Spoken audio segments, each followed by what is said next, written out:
Jay Leno's story doesn't begin with fame or fortune. It begins in a quiet working-class home in New Rochelle, New York, where hardship was part of everyday life. Born on April 28, 1950, Jay came into a world that demanded grit. His father, Angelo, sold insurance and worked long hours to support the family. His mother, Catherine, was a warm Scottish immigrant who tried to make their small home feel like a safe place, even when money was tight. They didn't have a lot: old furniture, cold winters, hand-me-down clothes, but they had discipline, routine, and love. But here's where Jay's journey takes an unexpected turn. From a young age, he struggled with reading and writing. What nobody realized then was that Jay had dyslexia, a learning difference that made school a daily battlefield. While other kids breezed through books and tests, Jay stared at words that twisted and refused to sit still. Teachers didn't understand. Instead of seeing a kid who needed support, they saw someone who couldn't keep up. One school counselor even told his mother flat out, "Education isn't for everybody." Imagine being told that as a child, that learning isn't for you. That moment didn't just hurt, it branded him. Jay later admitted that comedy became a way to survive school. When the work didn't make sense, he cracked jokes. When teachers singled him out, he made the class laugh to deflect the embarrassment. He learned how to imitate teachers' voices, poke fun at homework, and shift attention away from what he couldn't do. Laughter became his armor. Still, life at home was far from easy. The family eventually moved to Andover, Massachusetts, hoping for better opportunities. But school there didn't get any easier. Jay stayed in the same struggles, falling behind, feeling different, isolated. Yet even in the middle of all this, something inside him wouldn't quit. His dad, tough but loving, always said hard work could outrun any disadvantage. His mum, sensing his inner storm, gave him room to imagine and dream, even when the world outside didn't believe in him. Little by little, Jay turned rejection into fuel. Every bad grade, every sideways glance from a teacher became motivation. Instead of giving in to failure, he leaned into effort. It wasn't about proving others wrong, it was about proving to himself that he could keep going. What people would one day call his confidence was actually built in silence, through frustration, through loneliness, through nights spent wondering if he was enough. And that's where the foundation of Jay Leno's legend was built. Not in a studio, not under stage lights, but in the cold classrooms and quiet nights of a kid determined not to be erased. The same kid who was told he wasn't cut out for education ended up becoming one of the most recognized faces in American entertainment. But long before the cameras, he was just a boy with a learning challenge, a big heart, and a stubborn refusal to quit. When Jay Leno graduated from Andover High School in 1968, he didn't leave behind the weight of his childhood struggles. But he did carry something new, a fragile dream that maybe, just maybe, he could turn his knack for making people laugh into a real career. He enrolled at Emerson College in Boston and studied speech therapy, which sounded practical on paper, but in reality, his heart was already somewhere else, on stage, behind a mic, trying to make strangers laugh. It didn't come easy. Boston, in the late 60s, wasn't exactly rolling out the red carpet for young comics. Jay had no connections, no money, and no backup plan. He worked wherever he could, delivering pizzas in freezing wind, cleaning parts in greasy auto shops, and scrubbing cars until his hands were raw.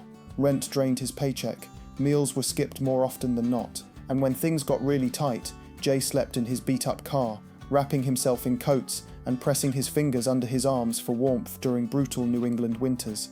But he kept going. He scraped together every spare dollar and minute to perform at open mic nights around the city, dive bars, smoky basements, run-down comedy clubs. If there was a stage and a mic, Jay was there.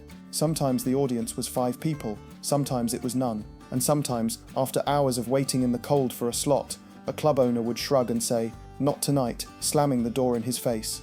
Still, Jay never stopped knocking, because each night on stage, no matter how small the crowd or how flat the jokes landed, taught him something: timing, patience, how to recover when a bit bombed, how to listen to a crowd, how to keep your head up even when nobody's laughing. It was trial by fire, but it shaped him. Let's take a moment to rewind. During this same time, he opened a tiny comedy club in Boston. It was nothing fancy, just a small room with a crackly mic, mismatched chairs, and a bare-bones stage, but it was his. He was still a student, still grinding through jobs, but he finally had a place where comedy wasn't just a dream, it was something he could build with his own hands. That little club became a training ground, a space to test material, a place where he could bomb without quitting. The sacrifices were real. Jay often walked miles just to get to a club. He borrowed couches, wore jackets until the sleeves wore out, and counted quarters to afford the bus. The world didn't owe him anything, and he knew it, but he believed in one thing above all else: effort. If he kept showing up, kept writing, kept performing, something would eventually shift, and slowly it did. Boston's comedy scene began to take notice. Jay's routines became tighter, his stage presence sharper, his instincts quicker. He was still living on the edge, still skipping meals, still crashing wherever he could, but now there were sparks of momentum, and those sparks would eventually lead him to the biggest stage of his life. In 1977, everything changed. Jay Leno, still scraping by, still chasing stage time, was invited to perform on The Tonight Show with Johnny Carson. At the time, The Tonight Show wasn't just a late-night program, it was a career maker. A single good set could put a comedian on the map overnight. Jay knew what was at stake. When he walked onto that famous stage, the pressure was heavy, the lights were blinding, and every second felt like an hour. But when he opened his mouth, the room softened. He got laughs, Johnny Carson smiled, and just like that, Jay Leno went from struggling comic to someone America started paying attention to. But his path wasn't smooth from there. Through the late 1970s and into the 1980s, Jay lived on the road. Comedy clubs became his second home. The suitcases, the airport terminals, the diner food at midnight. It was a hard, lonely grind, but he never complained. He saw every performance as a stepping stone. If there was a stage, he was there, shaking hands, studying crowds, rewriting jokes until they worked. And slowly, he became a regular on The Tonight Show. Carson liked him, audiences liked him, producers liked him. In 1986, Carson named him the show's permanent guest host. It was a massive sign of trust, and an even bigger spotlight. But there was always that whisper: he's not the obvious choice. David Letterman, already a well-known late-night personality, was seen by many as Carson's natural successor.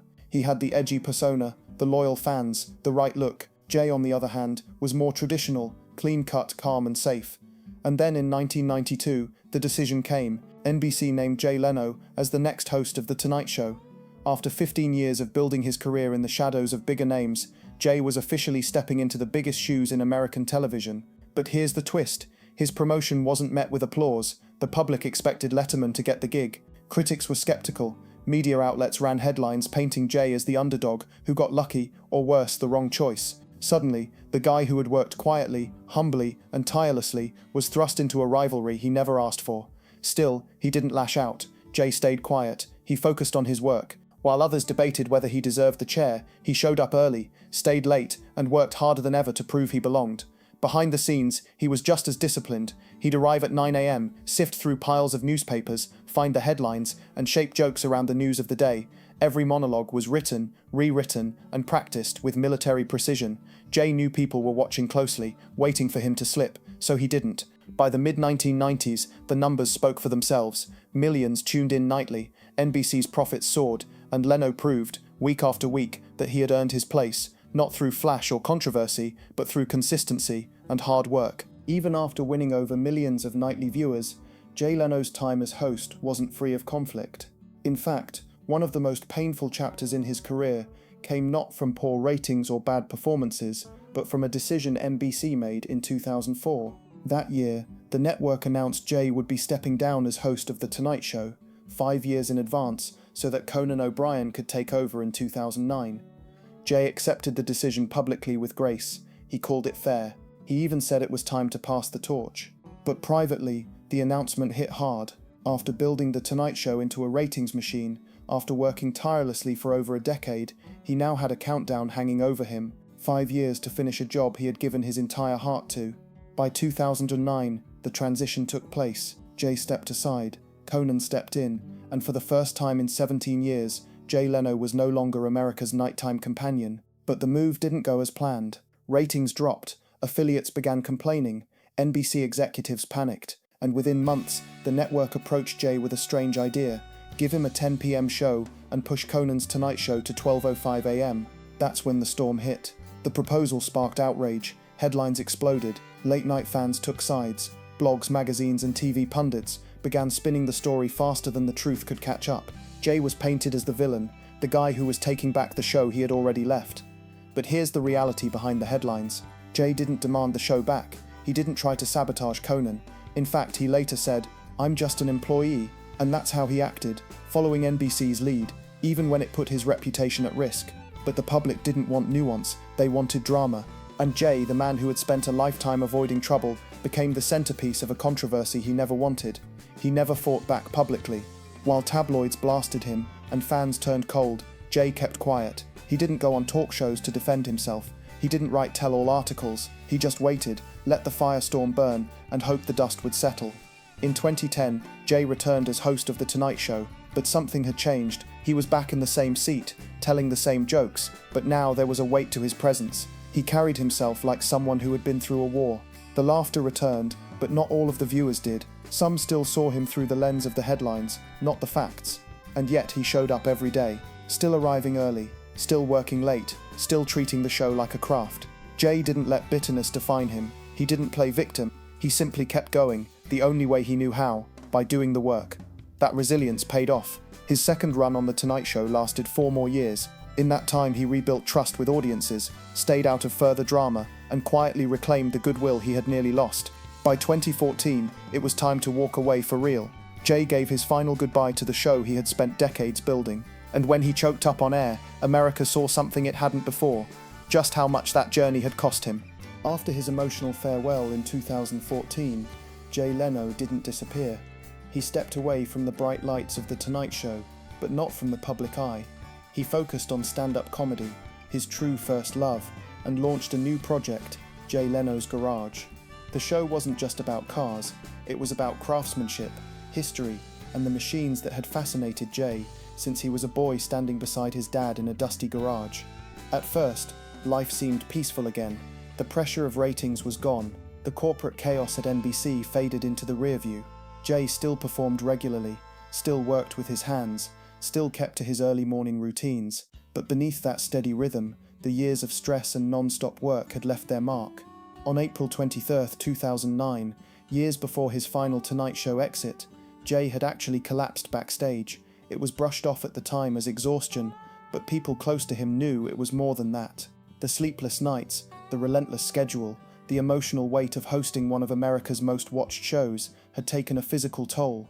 And although he recovered quickly, it was a warning his body had begun sending him, a warning he mostly ignored. Let's fast forward to November 2022. Jay was in his Burbank garage, working on a 1907 steam-powered car. It was supposed to be a simple repair. Jay had done this kind of thing hundreds of times. But that day something went wrong. A fuel line ruptured unexpectedly, splashing him with gasoline. Within seconds, a spark ignited, and flames exploded into the air. The fire hit him head-on. His face, neck, chest, and hands were engulfed. It wasn't a minor accident. It was an inferno. Jay later said that in the moment, he thought he might die. The pain was immediate and overwhelming. He stumbled back, trying to smother the flames with his bare hands. The garage filled with smoke. The heat made it impossible to breathe. By the time emergency crews arrived, Jay was burned badly. He was rushed to the Grossman Burn Center in Los Angeles. His injuries were so severe that he underwent skin grafts and multiple treatments inside a hyperbaric chamber. The goal wasn't just to heal the surface, it was to save the tissue underneath, to keep the skin from tightening so much that it would restrict movement. The recovery wasn't easy. Jay's face was wrapped in gauze, his hands throbbed, his eyes still sharp, stared at the ceiling in a hospital room lit by pale, humming lights. There were moments he didn't know if he'd ever perform again, or even smile without pain, but in classic Jay fashion, he didn't let it stop him. Just 9 days after the fire, he returned to the stage. The burns were still fresh, his hands still trembled, the pain was still there, but he stepped onto that stage anyway, wearing a suit that hid most of the damage, and telling jokes that took every ounce of energy to deliver. Not because he needed the money, not because he had something to prove, but because laughter for Jay was never just a job. It was a way of saying, I'm still here. Most people never knew how close he came to losing everything. That fire didn't just scar his body, it served as another brutal reminder that even the strongest spirit can be tested. But Jay didn't talk much about it.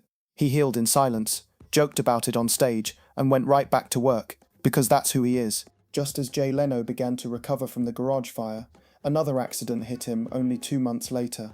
In January 2023, he was riding one of his vintage motorcycles, not for show, but because it was part of his daily routine. The wind in his face, the feel of the engine, these were things Jay had loved his entire life. But that day, something happened that could have ended it all. He didn't see it coming. A nearly invisible wire, strung across a parking lot entrance, caught him right across the upper body as he rode through. It whipped him off the motorcycle with brutal force, sending him crashing to the ground. His collarbone shattered, 2 ribs cracked, both kneecaps fractured. The man who had just survived being set on fire was now broken again, this time from a fall that should have never happened. The injuries were serious. For someone in their 70s, this kind of trauma isn't just painful, it can be life-altering. But Jay didn't complain. He didn't sue the property owners. He didn't go on interviews to talk about what happened. Instead, he went quiet, let the doctors work, and focused on healing. And once again, Jay went back to performing. Even with his body in braces, knees aching, and ribs that made breathing hurt, he walked on stage with his usual smile. He made jokes. He told stories. Most of the audience had no idea he was in pain the entire time. That's because Jay never wanted people to see his suffering. His entire career had been about lifting others up, even if he was hurting. But the truth is, this wasn't just physical pain anymore. His body had taken 2 serious hits in less than 90 days. The fire had left scars that would never fully fade. The crash had left bones that would never feel quite the same again. And while Jay was never one to slow down, the signs were getting harder to ignore. Still, he refused to stop. He'd wake up sore and stiff, put on his denim shirt and boots, and head to the garage. He'd fiddle with engines, film episodes of Jay Leno's Garage, or prepare new material for stand-up shows. But behind the scenes, his movements got slower. His posture changed. His jokes were still sharp, but there were moments you could see the exhaustion just under the surface. Then came another hit in late 2024. This time, it wasn't a motorcycle or a fire. It was a simple fall. Jay had been walking on a hillside near Pittsburgh, the ground wet from rain, the air cold. One wrong step sent him tumbling down a steep slope, about 20 meters. His wrist fractured, his face bruised, a fingernail ripped off, and when he landed, he lay there stunned and hurt, unable to move for a moment. This wasn't just another injury. This was his 3rd major accident in 2 years, and it came at a time when his body was already holding on by a thread. When the doctors examined him, they confirmed what he already knew. His recovery would be slower this time. His strength was still there, but it was being tested over and over. But Jay Leno, true to form, got back up. He climbed that hill himself, injured, aching, but refusing to be carried. That moment, though quiet, said everything about him. He wasn't just a comedian or a celebrity. He was a man who never let the world tell him when to stop. Not when he was poor, not when he was burned, not when he was broken. And yet the pattern was clear. The man who once stood unshaken was now facing a new kind of battle, one where the body slowly gives way, no matter how strong the spirit remains. While the physical injuries kept piling up, something even more difficult was happening behind closed doors, something that wouldn't show up in headlines or hospital charts. Jay's wife, Mavis, had begun to change. At first, it was small things. She'd misplace her favorite book, she'd forget what day it was, she'd start a story and lose track halfway through. For a while, Jay thought maybe it was just stress or fatigue, but deep down, he knew it was more. Mavis had always been sharp, opinionated and steady. She'd supported Jay since the earliest days of his career, standing by him when he had nothing. They never had kids by choice, but they had each other. For over 40 years, they built a quiet life together, away from the spotlight. Now, Jay was watching that foundation begin to crack. Then came the diagnosis, advanced dementia.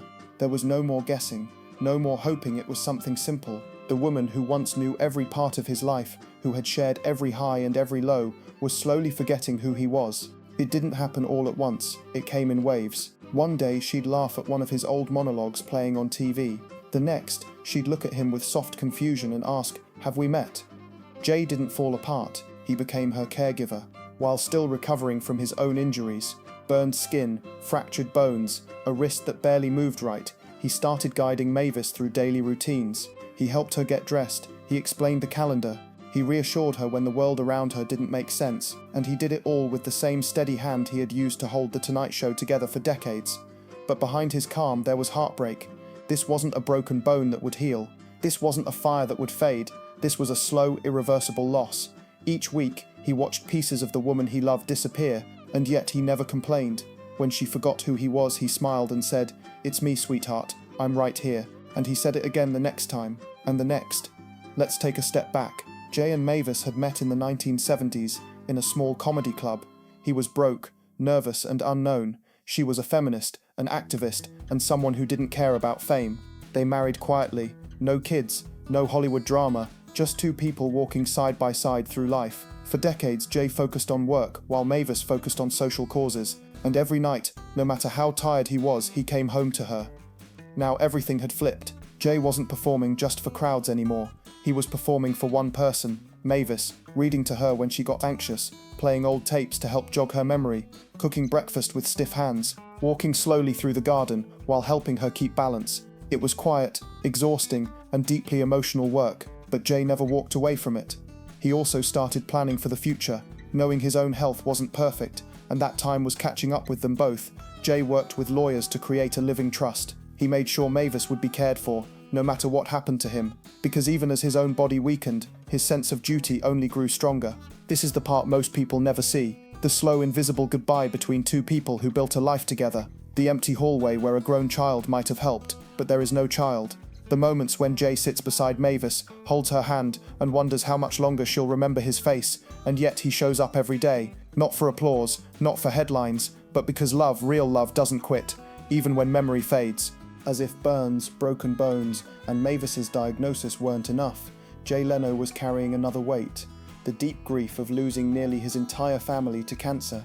This wasn't a single tragedy, it was a quiet storm that unfolded over almost a full decade, and through it all, Jay kept performing, kept smiling on television, while carrying loss after loss in private. It started with his mother, Catherine. She had always been his emotional anchor, the one who tucked notes in his pockets, stitched his worn sleeves, and believed in him when no one else did. Catherine battled cancer for years, never letting her son see how scared she was. Jay later admitted she was the strongest person he knew, hiding her pain beneath a calm voice and warm hugs. When she passed, Jay was crushed, but he didn't show it publicly. Instead, he walked into her home one last time, touched her old recipe cards, and whispered thanks into the quiet. Then, barely a year later, cancer struck again. This time it was his father, Angelo, the man who had taught him how to hold a wrench, who worked long days to put food on the table, who never missed a chance to say, "You did good, kid," now needed help for even the smallest tasks. Jay visited daily, lifting cups to his dad's lips, fluffing his pillows, sitting silently by his bed when words weren't enough. One night, as Jay got up to leave, his father reached for him and said, "Don't go yet." Jay stayed until the machine stopped. It was more than loss, it was the end of his foundation. With both parents gone, Jay felt like the last keeper of their stories. The house they once filled with conversation now echoed. The family home, once full of laughter, had 2 empty chairs instead of 1. And then came the final blow. 8 years later, his older brother Patrick, the last living member of his immediate family, was diagnosed with cancer too. Patrick had always protected Jay growing up, shielding him from bullies, cheering him on backstage. They were close in that quiet, brotherly way, shared memories, shared childhood bedrooms, peanut butter sandwiches under the covers. Jay got the diagnosis right before taping an episode of The Tonight Show. He held it together on stage, he told jokes, he delivered the monologue. But backstage, he was somewhere else, remembering late-night talks, childhood dreams, the sound of their mom's voice calling them in for dinner. The visits to Patrick's hospital room were quiet, not full of dramatic speeches, just 2 brothers holding hands, talking about the past, laughing softly at old stories. Patrick passed away with Jay by his side. When Jay walked out of the hospital, he didn't cry. He sat in his car, forehead resting on the steering wheel, too hollow for tears. So by the time Jay was in his 70s, he had already buried his entire family. And yet he never let that grief define his public image. While others crumbled, he kept making people laugh. While others disappeared, he kept showing up, not because he wasn't hurting, but because comedy, for Jay, was never about pretending everything was okay. It was about offering light when everything else went dark. But here's the hard truth. All those losses stayed with him. They lived in the way he paused during interviews, in the quiet look in his eyes when someone asked about his childhood, in the long drives home after performances. And now, with Mavis slipping away too, Jay knows he's entering a final chapter that looks very different from the one he imagined. Still, he keeps moving, because the grief didn't break him, it shaped him. It turned him into a man who knows how to carry pain and still offer laughter. And that's exactly what he's still doing, even now. Now at 75, Jay Leno is facing something he can't outwork, outrun, or outlaugh. A slow but undeniable decline in his own health. While no official diagnosis has been publicly detailed beyond past injuries, those close to him confirm what many longtime fans have begun to notice. Jay is quietly stepping back, preparing for a long goodbye. The signs are subtle but real. He moves slower. His voice, once rapid and punchy, sometimes sounds tired. His eyes, those same eyes that once sparkled behind 1,000 monologues, look more distant, more worn. During recent appearances, fans have noticed the tremor in his hands, the stiffness in his walk, the way he adjusts his sleeves carefully to avoid pressure on his burned skin. And more importantly, he's turning down the spotlight. Fewer public events, shorter stand-up tours, less time on camera, more time behind the scenes or at home. After decades of being everywhere, TV, comedy clubs, car shows, Jay is now choosing peace over pace. Not because he's lost his love for performance, but because his body is asking for rest. Let's be clear, Jay Leno isn't disappearing. He still writes, he still visits his garage, he still tinkers with engines and jots down jokes. But he's no longer sprinting to meet every commitment. He's choosing where to spend his time, and more often than not, that time is with Mavis, and that's when the truth hits hardest. Jay Leno, the man who once carried The Tonight Show, is now carrying a different kind of weight, caring for a wife who sometimes forgets his name, while managing pain in a body that has been broken and rebuilt too many times to count. It's a quiet goodbye, one that doesn't happen all at once, but one breath, one memory at a time. Yet even now, Jay shows what true resilience looks like. Every morning, he gets up, sorts Mavis's medications, makes her breakfast, and guides her through the day. He does it with hands that ache and knees that don't bend quite right. He buttons her shirt with fingers that still carry the burn scars from He steadies her arm while suppressing the pain in his own joints, but he never mentions it. He just keeps showing up. He's also taken steps to protect her future. Jay created a detailed living trust, ensuring that Mavis will be fully supported no matter what happens to him. He didn't wait for someone else to suggest it. He planned it himself. Because deep down, Jay knows the clock is ticking, and the greatest thing he can do now is leave behind peace.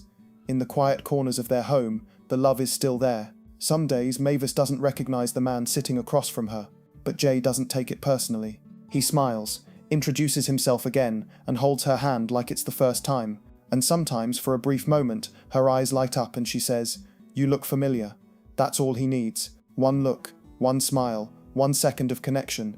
That's what he's holding on to now. Not ratings, not fame, not the applause of a crowd, just the soft reminder that love, even when memory fades, can still be felt. So while the world may see Jay Leno stepping away, slowing down, fading from view, what's really happening is something far deeper. He's not quitting, he's not giving up. He's simply shifting into the role that matters most, being present for the person he loves, even as the world around them changes forever. Jay Leno never set out to be a legend. He didn't chase fame or fortune. What he chased was effort, routine, craft, and in return, life gave him more than he ever imagined.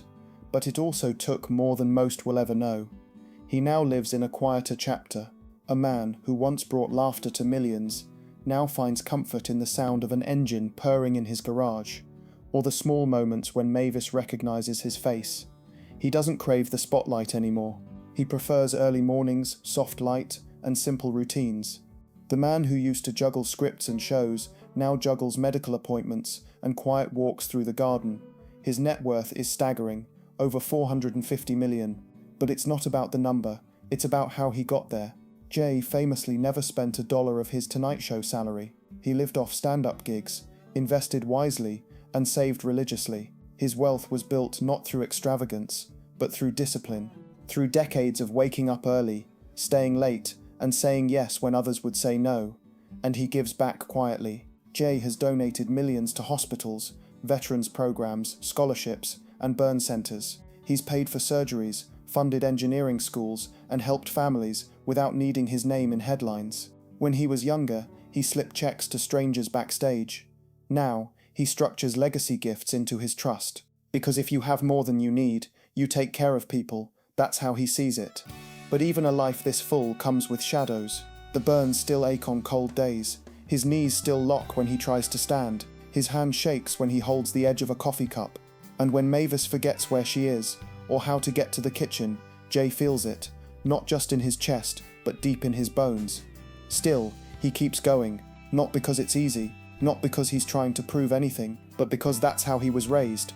You show up, you don't quit, you finish what you started, even when no one's watching, even when the applause is gone. And now, he's preparing for the last part of the journey. Jay Leno isn't dying, not today, but he is saying goodbye, slowly, gently.